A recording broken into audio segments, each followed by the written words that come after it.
Welcome back, everybody. I have another exciting opportunity to speak to an actor who's an up-and-coming actor. He's been on a ton of stuff already. He's an actor, he's a musician, he's a dancer, he's a self-proclaimed Renaissance man, and we're definitely going to explore that. Welcome to the program, Aaron Dalla Villa. Thank you, Alan. Thanks for having me. It's my pleasure, and thank you for jumping on, and thank you to Popternative for the opportunity to meet somebody. Popternative, P. Yep. So we're gonna post Popternative right below here, so please go subscribe to them as well. Yeah. So Aaron, it's really fun for me because aside from doing my prep on you and looking at your demo reels and looking at some other stuff, I haven't seen you in any of your projects, right? And some of them I should be watching, right? Because you were an episode of Gotham, and you've done some really cool stuff, but I haven't been exposed to it. So this has been a very interesting opportunity for me to kind of dive into things and really see you, as with fresh set of eyes, so to speak. So I'm very happy to see that. Awesome, man. Awesome. And looking at your demo reels, and again, looking at the work that you've done on The Pledge, looking at the work that you've done on Duels, I see very, very serious actor, and I see somebody who's intense in their delivery. Very good, very believable. I got the character. I didn't have any issues there. But then I look at your background, I see that you also have, Upgrade Citizens Brigade, and I'm thinking, where's the comedy? I want to see that comedy aspect. Did you have a chance to utilize your comedy background, or people see you as this intense guy? No, people see me as a goofball as well. I have a TV show right now it's a web series that I executive produced actually and started called Tucci and Jones on YouTube right now, where I get to flex one of my comedic characters. And a movie I have coming out, I have more comedic aspects in that character. I play the comedic relief. Nice. And if you'll notice in Pledge, when you watch the movie, like Max will have some comedic moments where it makes the audience laugh, and that's just me flexing my comedic chops a little bit. Good. Yeah. I during the demo reel I saw that, but it was kind of because I see the serious character and then I see him smiling, and that smile was more like sinister, he's about to kill me type of smile. So it was that, and I'm like, but okay, I want to see more sides. So I'm glad you're getting a chance to utilize that as well. Well, there's the Late Night with Seth Meyers clip also in the demo reel. I saw that. That was very cool. I actually want to ask about that, but we'll come back to it. What's the name of the series that's on YouTube? I want to put a link below. Sure. It's called Tucci and Jones. It's based on my comedic character, Tucci Badaducci. It's called Tucci and Jones. And Black Wolves Production is the site that's currently hosting it on YouTube. Awesome. All right, we'll find it and we're going to put it right down. So please, everybody, check it out along with me. I'll certainly go and take a look. That's very, very cool. Going back to Seth for a moment. I know Seth does a bunch of the stuff, so that was really cool. How did that opportunity come about for you? I literally just got the audition from not the audition. I got the job from a headshot. Oh my God! Literally, my agent just reached out. Hey, you've been booked. They're booking off of headshots. That was it. I walk into NBC. You given the script. You're painted like a war boy. Time to go. Yeah. That was such a fun experience. That literally no audition necessary, just literally casting off your headshot. That's cool. I had a few of those, nothing to that effect, but yeah, being in New York helps as well. I'm in Chicago, so we don't. Oh, I used to live in Chicago. I lived there for 2 years. I was with Lily's talent agency.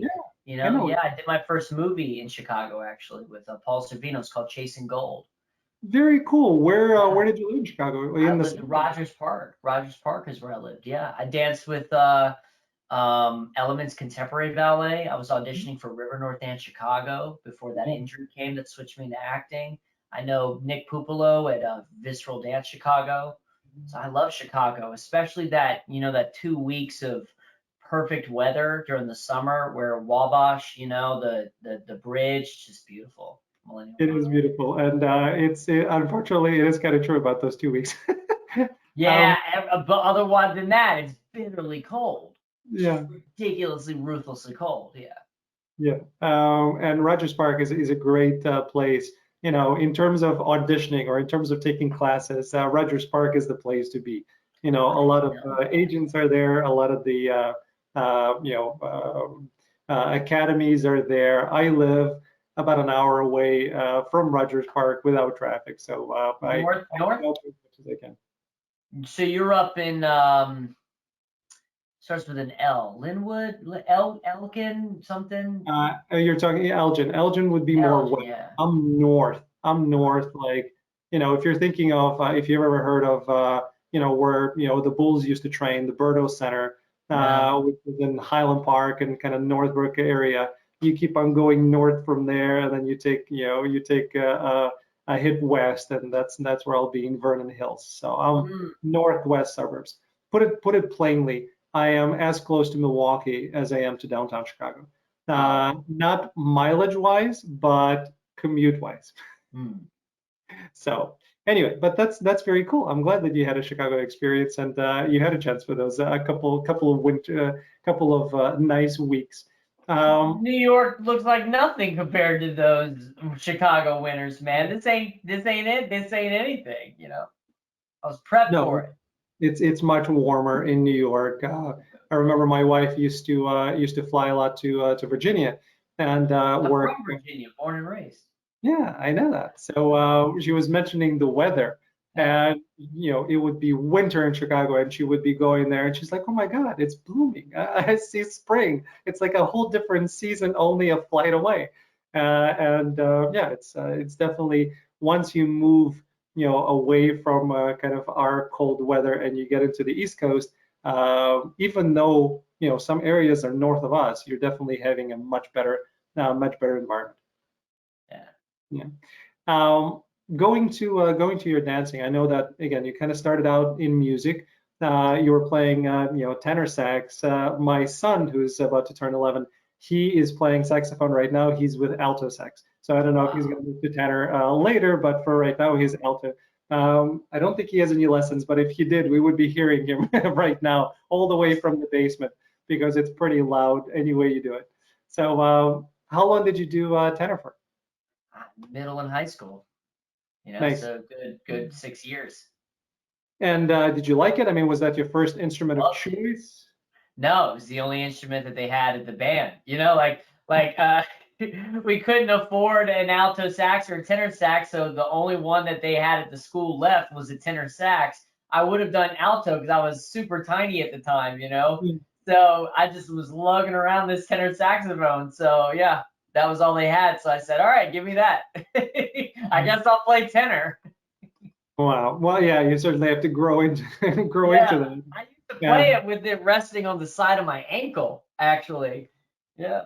and it's not an easy instrument to play at all. My son started with trumpet, and you have the three main ones, and then you have a bunch of things that you can do with them. But he graduated to saxophone, and all of a sudden he's like, anywhere that I place my fingers, I hit something. It's took him a while to So get. you know how you usually play with the thumb underneath at the bottom? So Yeah. my arm couldn't even reach down there. So I used to play it like that, as opposed to like this with these three. I was playing with three fingers right here, never having a thumb rest underneath. So I learned how to play like that.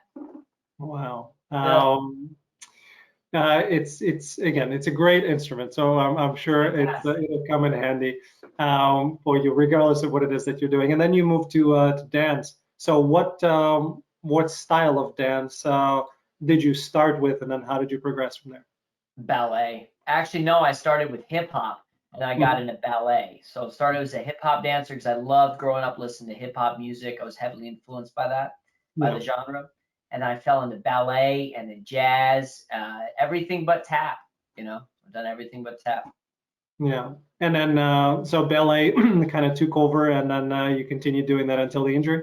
Yeah, ballet took over and I literally got really serious. I was a serious bunhead. I had the whole bandana, I had the shorts on, I had the cut off shirts. I was like the bad boys of ballet. That was my Great. thing. Yeah. Yeah. And I'm surprised, right? So, okay, I'm gonna step back for a second because there are, every generation there is its own show that's with ballet kids. So, were you a part of any of those shows and get a chance to Dance do? moms, you mean? Yeah. No, I was a what? not Dance Moms. I'm talking about center stage was earlier on, and then the next generation now is Meet Me in Paris or Find Me in Paris.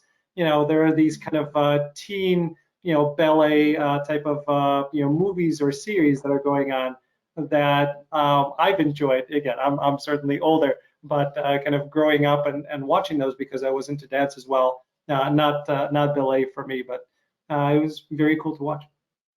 I would say yes, a little bit of both actually, because center stage is a more professional look. Dance, what is it? Dance Moms is a little more Right. competition dance studio kind of thing. I was Yeah. involved in both. I first started in the competition Dance Mom sort of dance studio thing where you show up in their, competitions and stuff, and we're working our tails off for these like $15 plastic trophies that say our name on it, diamond, platinum, whatever kind of frills and stuff. People, Right. moms forking out all these money. I modeled for like Wolf and Fording catalog, dance catalog too. And then I got into the Governor's School for the Arts, which is a, rigorous training program for people serious about a career in the arts in high school. A Yeah. lot of people, Adrian Warren, Grant Gustin, these kind of people went to the Governor's School for the Arts and studied there. So I went to go study there for music and then transitioned into the dance. And that was more the center stage, classical Graham technique, classical Hawkins technique, classical ballet, that sort of thing. That's where my serious training went on. That's very cool. Again, growing up in the former Soviet Union, ballet was a part of the vernacular since birth.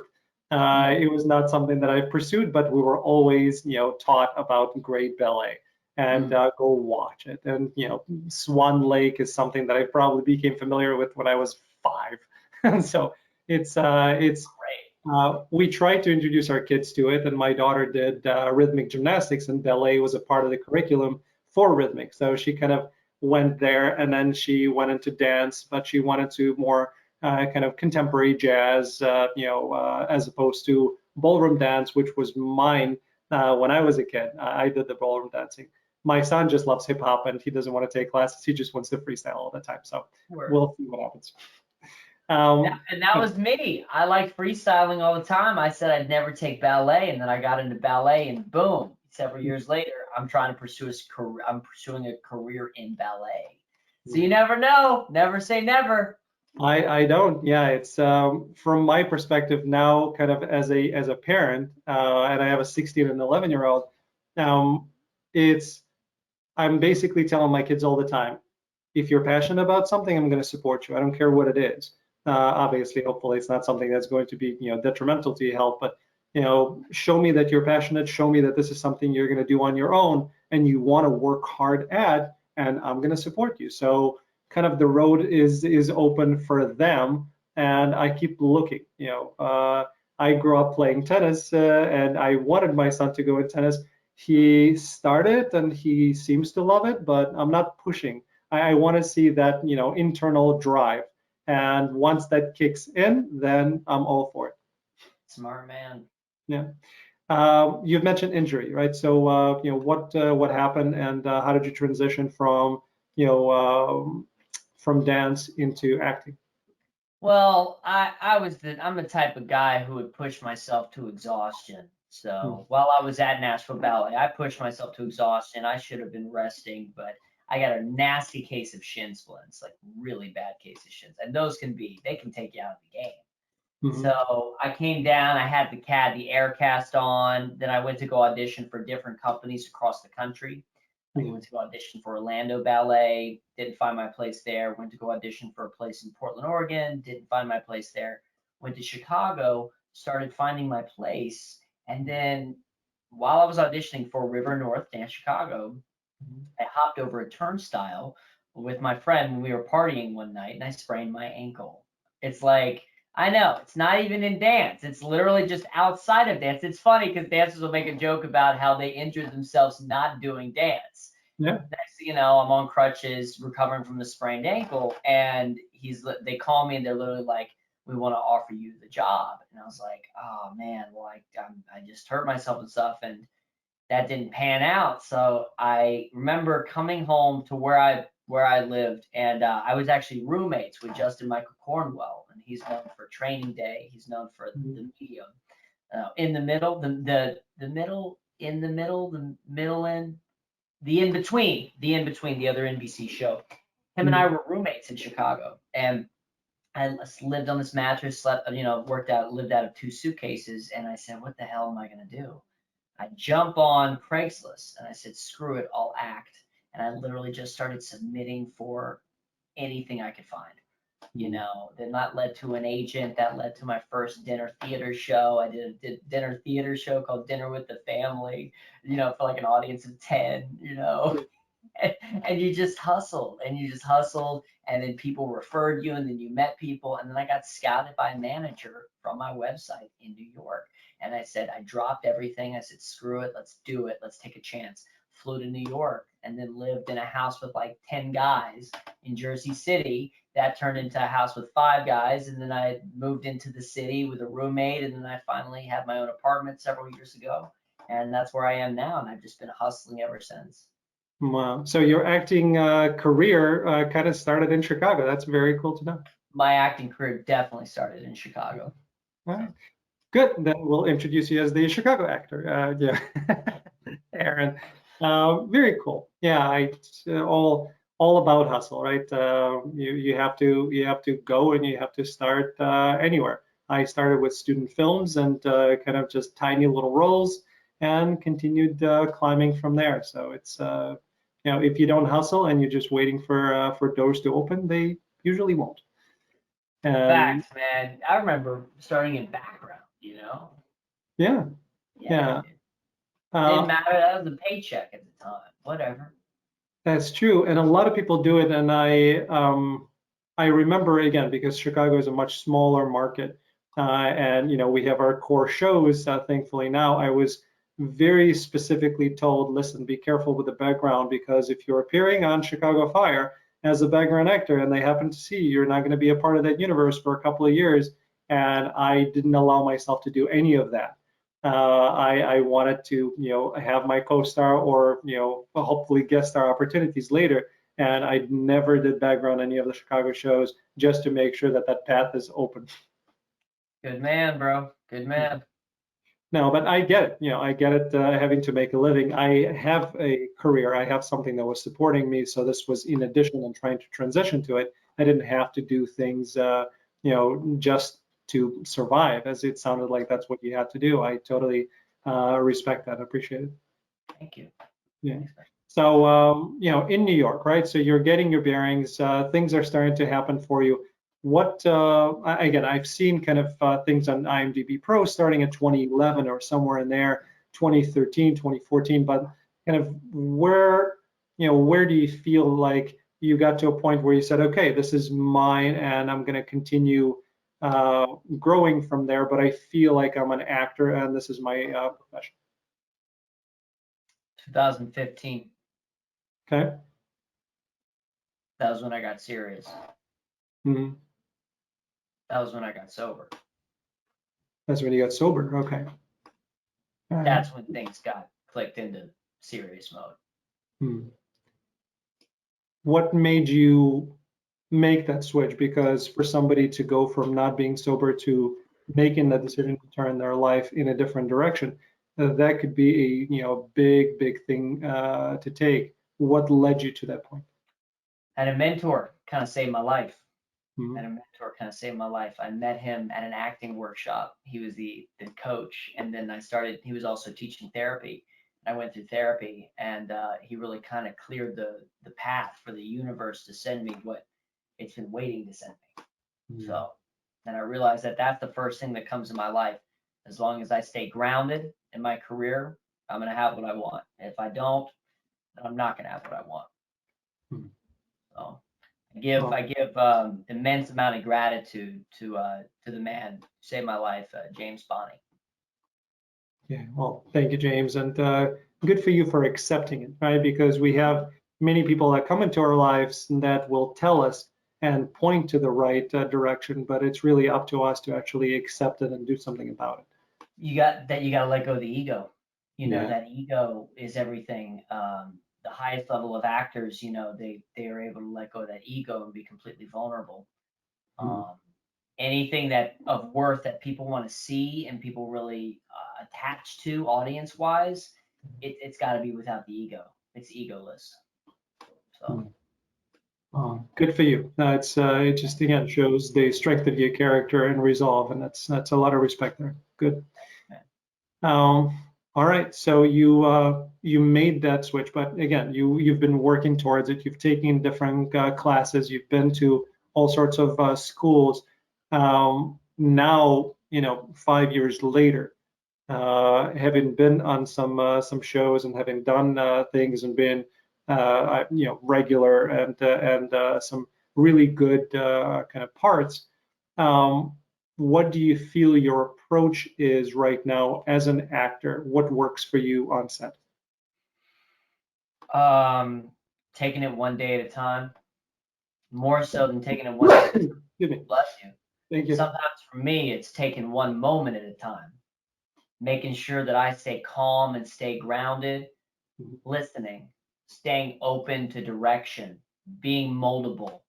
When I get on set, I come as prepared as I can be.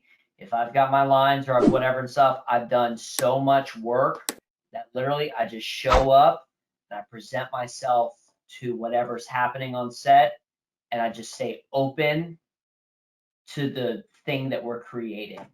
I don't try to fight it or get in arguments with people, petty stuff, or don't worry about the petty stuff. And it's also remembering when you walk on a set. I did a movie recently called All Those Small Things. They treat you like gold. It's remembering where I came from too, and being like, yo, having immense gratitude for being on that set. And literally, people want to do a movie. People would love to do a movie, and you get the chance to do it. Like, that's huge. What problems do you have? Right. It's just that gratitude. It's keeping gratitude. That's my biggest thing when working. It's great. I'm writing this down because it's definitely going to be associated with the name of this segment. Gratitude. I love that. I hope we can inspire some people. I hope so too. Gratitude is so important. Again, my life as well. And you see everything that's happening around the world. You see all of the things that people have to go through, and sometimes we are so micro in our own life and what we're trying to accomplish and what we are able to or unable to accomplish as quickly as we want it to happen, to be able to have the gratitude for what we actually have and what got us there and all of the blessings that we have in our lives. It's a really important moment. So I think like even a moment of gratitude a day will keep you on the right path. So however that long that moment may be for everybody. That meditation, man. I get on my knees in the morning and I pray and I say thank you. I think about whenever I start thinking about myself too much or like, oh, I need this. Why don't I have this? I think to myself, what am I grateful for? I'm alive. I got food. I'm in New York. I'm doing my dream. I'm living my life. I'm doing what I love. You just it's all perspective, because I can find myself a lot of time comparing my life to other people's exteriors, their social networks and stuff. I compare my inner feelings to someone's outer appearances. Feel me? Like social media, it's all about that highlight reel. Everything's great all the time. And that's not the reality. That's not life. Life is messy, And it's an incredible thing to understand, and some people realize this early on. Some people it comes with age. Some people never get it. But not you specifically, but people in general. What you have to realize is that everybody, no matter what they may seem like, everybody is dealing with their own shit. Everybody has some sort of a problem that you just would not know about because they don't share it. I'm speaking to actors. I'm speaking to incredibly successful, gorgeous people looking at and want to aspire to be. And what they don't realize is that this person had a stroke and almost died. This person is dealing with constant pain. This person, had incredible trauma in their life and had abuse in their life. We don't know anything that's happening, but it's a part of every individual's journey to deal with something. I have my shit that I'm dealing with, and 100% of the time somebody's dealing with theirs. So to compare yourself to an outward expression of somebody who you don't know is a wasteful exercise for everybody involved. I agree. You sound like David Foster Wallace. Thank you, I appreciate that. It's Brilliant man, tragic scenario, man. You know, he took his own life. and I see that, and I always thought of myself as the eternal optimist of everything kind of just let go and be happy and be grateful, but man, life gives you shit to handle, and Right. uh, And there's how do you handle it? That determines your character, what you do. yeah, and for me, that my biggest kind of curse and a blessing has been the feeling that I'm meant for greatness, and the early on, I think pretty young, I always kind of had a sense that I'm here for something. I'm here for something that inspires humanity and that does something on a macro level. And then my brother went to a woman who's a psychic in Israel, and talking about something completely different. And she asked to show the family. He showed my photo, and she said, "That's a great man." And he told me that. And all of these kind of internal and external ideas of I'm meant for something great took me on a path that has kept me being driven, but you're driving yourself to the point of going off a cliff because you keep on searching for what is it that I'm going to be great at.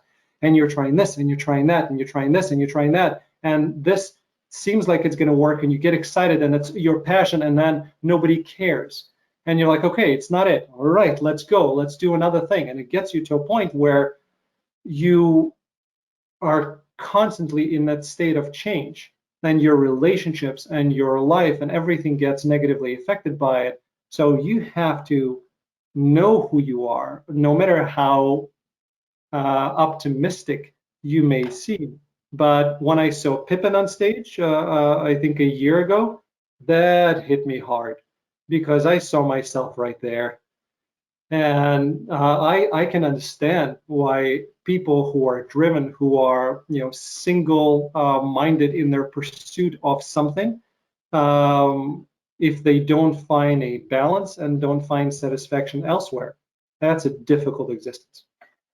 Yeah, otherwise I used to put all my happiness, and I still find myself doing this today, putting all my happiness in whether or not I'm working as an actor, or if I'm getting press, or if I'm getting all the blah, blah BS that I think makes me happy. If I put all my eggs into that providing my happiness, I'm always going to be on a roller coaster of emotions. And yeah, the reality is that most people don't care because they're dealing with their own shit. But then in my mind, I'm like, why don't you care? But they're just dealing with their own shit. But then suddenly they care when you do something that warrants enough attention. Then all of a sudden everybody cares. But they only care because you've done something that pulls them out of their own shit that grabs their attention. So everyone's dealing with their own shit at the end of the day. You can't put your happiness all into the results of it. You have to fall in love with the process. You have to fall in love with the journey, or else it's a marathon. This is a marathon. This is a marathon. Yeah, and don't worry about the outcome. We're so outcome based. We're so result based. It's all about the outcome. Even auditions, it's all about, did I get the job? Stop thinking about that. You love what you do. You love acting. Bryan Cranston talks about it. You love what you do. You walk into the room, you present what you have to offer, and you walk away. The result is none of your business. Really, let it go. Because you did that, you have an opportunity for those 2 minutes. That's really what it is. For those 2 minutes, that's you acting. You have an opportunity to act in front of an audience. That's it. Everything on top of that is a bonus. And I know that sounds cliche, and I know some people who are saying, screw you, man, I'm trying to pay my bills. And I get it. But if you want to combine financial success with acting happiness, you're going to be in trouble. And very, very few people actually do that. You have to uncouple those. And you just have to do it because you love it. Generally, the financial success in acting comes after the love of it. Right. It's because you love it and you're good at it that Mhm. warrants financial success as opposed to the other way around. It's one of those weird industries that it's like that. You know, it's not like one of those linear industries that says I go to 4 years of college to get a degree so that I can make this amount of money, then make this amount of money next year, then work with a company for 20 years and get raises. No, this trajectory, you could go 20 years with nothing and all of a sudden, boom, you're the top of the food chain. It's Yep. not a linear path. Yeah. And just because you were on top of that food chain does not mean that you're going to get any other opportunities. Not exactly. Doesn't mean you're going to stay on the top of the food chain. Right. You could go. Well, I listen to those actor tables, and I think it was Dennis Quaid. He was talking about how he went 18 months without work one time, and they were like, "Yo, how did you do that?" He said, "You just get through it. You just do it. Mhm. 18 months, year and a half, no And work." and that's why you have to have other interests outside of acting. Doesn't mean that you're not serious about acting. It just means that you have a life and that acting is a part of that life. It's not the entire life. It's like Uh, any job, like you just so happen to get paid because you do movies or you do something. It's like if I were to work at McDonald's, you get paid because you work at McDonald's. You get paid because you do movies. That's your job. So just do your job. yeah. And then go home and do something else. And don't. Right. Go home, do something else. And that's why the music has kind of Mhm. helped me take the pressure off, because I was putting all my passion into acting and like everything. My happiness is about acting. And then I started finding music and retapping into the music that I found that was already in me. And I said, let me start putting this out there. And now it helps take the pressure off of when I get these auditions that I really want, where I'm like, oh, I need this part, I want this part. It lets me let go, do my job, and have the universe either send it to me or it's not meant for me. And if the universe doesn't send it to me, that means that God's got something bigger for me down the line. Right. I completely agree with that. And whether people think that that's just a psychological trick, it doesn't matter because it works. It works. It works my sanity because I'll tell you right now, when I'm in my head, when Yeah. I am thinking about, and acting out of fear and, I need to do this, I need to go over here, I need to get a new this, I need to go do that. I'm just crazy and spinning out of control and I cannot bring my best work to the table. Right. It's a spiritual thing. This whole thing is I think acting is a spiritual experience. I think you got to make sure that your spirit is riding on a higher vibrational level. You're going to keep attracting those positive things for the energy, for the universe. You really do attract. It's magnetism. You attract what you put out. And you do, and that's the thing, right? Because the lens sees into your soul. It sees through your eyes, and we're not in theater. This is screen, and in screen, every little minute detail is available to the viewer. So what you are inside and the energy that you are expressing is visible, and it's going to get noticed. And I speak to so many actors who reach what they call the fuck it moment. And they go to an audition and they don't care. And they just either have fun or they do whatever they want to do and they do whatever feels right. And then they start getting stuff. When they remove all of the other stuff away and they're just being themselves, that's when it works. It's so funny and so interesting and so frustrating to hear. Look at what does that say? Don't give a fuck. Yep, there you go. There we go. What is that? Yep. That's it. It's not giving a fuck about your work. You obviously care. It's not giving a fuck about the result of the outcome of the audition. And that's where the magic starts happening. Yeah. And they feel that because every other actor is going to walk in that room, most of them, and be fucking desperate. And wanting the casting director to like them and wanting it to go perfectly how they planned it. And I think most of the time casting directors are literally like, oh my God, please come in and show me something authentic. Please fuck up the scene maybe and show us something real. And Bob Krakauer said that. He said, you're all praying that you walk into the audition and do exactly what you planned. We're praying that something happens that's not what you planned. Yeah. I agree with that completely, because they're seeing so many people, especially on self-tape.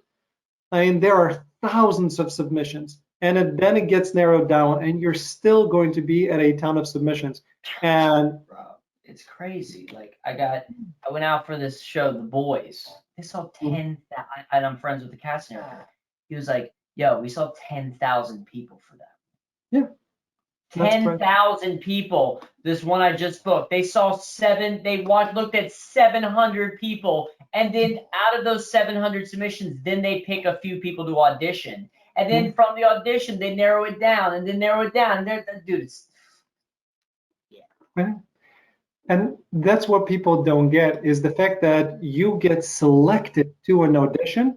That already means that they like you. That's huge. That's huge. You get an opportunity to audition. That's huge. You should say, if you get a call back, if you get a call back, you should celebrate. I freaked out when I had to check a veil. I'm like, are you kidding me? I got to check a veil? Yeah, right. So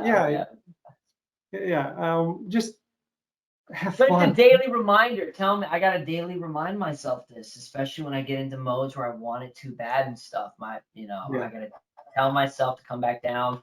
It doesn't matter. Like my rep, she's funny. She was like, yeah, well, you're on hold with this thing, and I said, well, we get it, whatever. And then she was like, what have you done with Aaron? Because I'm usually the guy's like, can we check? Can we, email them and say whatever? Like she wanted it. I just auditioned for something through her. And she was like, I thought about emailing them and being like, he's thinking about cutting his hair for the da-da-da-da-da. And I said, Terry, no, you just want to hear, if they like we're in the running. I said, no, if they want me, that they'll reach out. It's fine. Yeah, it's a much healthier place to be. So much healthier. Oh my God, because otherwise, your head, actor or not, your head is the worst place you can be. Yeah. I'm there. My check of veil was for a recurring guest star role on a limited Showtime series with Ethan Hawke. And, I'm the guy that hasn't had a co-star role on any of the Chicago shows yet. And, here's a show in Virginia, right? So this the Showtime series that got shot obviously didn't get it. So Doesn't matter. You made an impact on the casting director. Right. But they kept on bringing me back, and they kept on bringing me back, and I kept on submitting from different roles, and they kept on bringing me back, and then I got to check a veil. And then at some point, your head goes, oh, okay, so I'm going to be not just in the same scene as Ethan Hawke, potentially, but I'm going to be one of the main people in the scene with Ethan Hawke. And then your head goes in all sorts of directions to fuck everybody, I've made it and I've proved you wrong, to am I good enough as an actor to actually handle it, of can I take thinking about every little thing you did in the audition, and if you still have the tape, God forbid, rewatching your tape and trying to whatever. It's kind of like whenever we go into the room and audition for something, we immediately, the moment we leave, we try to think about everything we did in the audition, and then we reenact it in the elevator to make ourselves feel better. That does nothing. What does that do besides make you feel better about whatever? No, it's crazy. That's crazy. That's why, when people would call, and actors do this too, I'm like, that this is not something we should be doing to each other. But when actors say, well, how did the audition go? I don't know. I don't want to think about it. I did the audition. I want to forget about it. I want to move on with my life. And if somebody wants that might just be your friends just checking in on you and keeping tabs on you. And being like, this is where you are right now. You know what I mean? Yeah, maybe next time they call and you know what they're calling about, maybe you don't answer their call. After the audition. Sorry, I'm busy. Yeah, after the audition, I don't want to answer anybody's call unless it's my representation. I don't want to. Right. Have a routine after your auditions. Go do something else. Yeah. Go put your mind into something else. Yep. Yeah. It's a crazy thing that we're getting ourselves into, It's and we love insane. And you know what's great? Ethan Hawke was in the same position. Ethan Hawke it. didn't become Ethan Hawke overnight. Right. Right. I And it's you know what? Even at Ethan Hawke's level, he's still got to work. You Mhm. know, he's still got competition. Then it becomes like, oh man, do we go with Ethan Hawke or Colin Farrell for this role? Right. You know, like, Yeah. It's ridiculously fun. So that brings into like who's the biggest name for you that you have worked with, that you stepped on set, that you had to put that part of you of, oh shit, I'm working with this person aside and just do the work.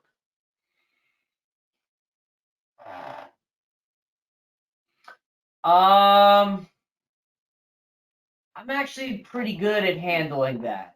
You know, like Good. when I worked with Paul Savino, I didn't know who he was. And I kind of prefer that. I prefer not to know who the actor is or be a big fan of them. So when I work with them, I don't freak out. You know what I mean? Yeah. It might have been one of the like one-offs that I did where I was like, oh shit, I'm working with this person. Um, nah, James Faulkner was cool. Lance was cool. I guess Tia Leone, because I'd seen Madam Secretary, you know? Right. Yeah, but she was mad cool. Like everyone, they're mad cool. And honestly, none of them want you to be like, oh my God, you're so and so. It was a pleasure, you know, oh my God. No. You just want to be like, hey, what's up? I'm so and so. Yeah. You know, because they're working with me too, you know? You Yeah. know, like I gotta have an actor has to be egoless, but also an actor has to have an ego about them and be like, hey, I'm Aaron Dalla Villa. Very nice to meet you. You know Mhm. what I mean? Yeah. So yeah, I'm pretty good at handling that. I luckily has not been a situation where I'm like, oh my god, I'm kind of starstruck. Yeah. Well, that's good. I remember again, first interview I did was with Michael Kostroff. The Wire. He's done a ton of stuff, and he said, working with Robert De Niro was one of those. It's like they, Yeah, if I worked with De Niro, yeah, then I would be a little like if I worked with De Niro or Daniel Day or Leo, I'd be like, holy shit, bro, I'm about to work with De Niro. I'd have to and like calm myself, you know what I mean? and that's where, and you'll get to that point, and maybe this will be helpful to you then. What Michael is saying is that look, when Robert De Niro, who's a really good genuine human being, when he's outside and he has people saying, hey Robert, I loved you in this, he knows that kind of he needs to put himself in a bit of a bubble because that's that world. But once he's on set, he's with actors, he can be himself and he can focus on the work. If you're coming in as the fan as opposed to the actor, you're coming into a space that throws everything off. You have to understand that you belong there, you're there for a reason, and go be a fan in your trailer afterwards. But when you're there, you have to let them be themselves, and you can't let all of that stuff come with you. It's that it's that imposter mentality. I think that's Yeah, what it comes out yeah, to, where you're like, oh my yeah. God, I'm working with so and so. I'm learning to get over that and just be like, yo, they're just people who have been Yeah, successful at this career. right. Yeah, doing the show, right? Before May 20th, I'm still the same Alan. After May 20th, I start interviewing people who I've been watching on screen for 20 years. And certain people, you kind of get like, am I, this, okay.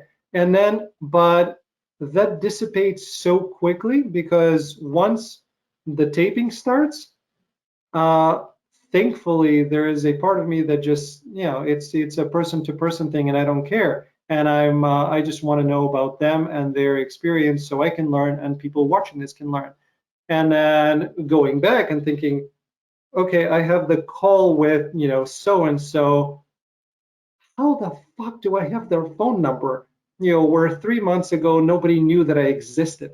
So there's that part. Thankfully, it doesn't happen during the show, and a little bit after it on rare occasion.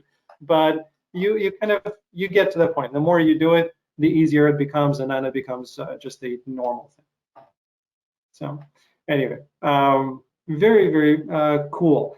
I really appreciate you jumping on. I love talking to you. I wish you all the best. You have the right attitude, and you have the right tools, which is just as important to keep you on that road to success. So best of luck, Aaron. I'm pulling for you, bud. Thank you, Alan. To you as well, man. Thank you. Thank you, and thanks to everybody for tuning in into another episode of The Love of Acting. We know you love it as much as we do, and that's why we enjoy doing this for you. Thank you.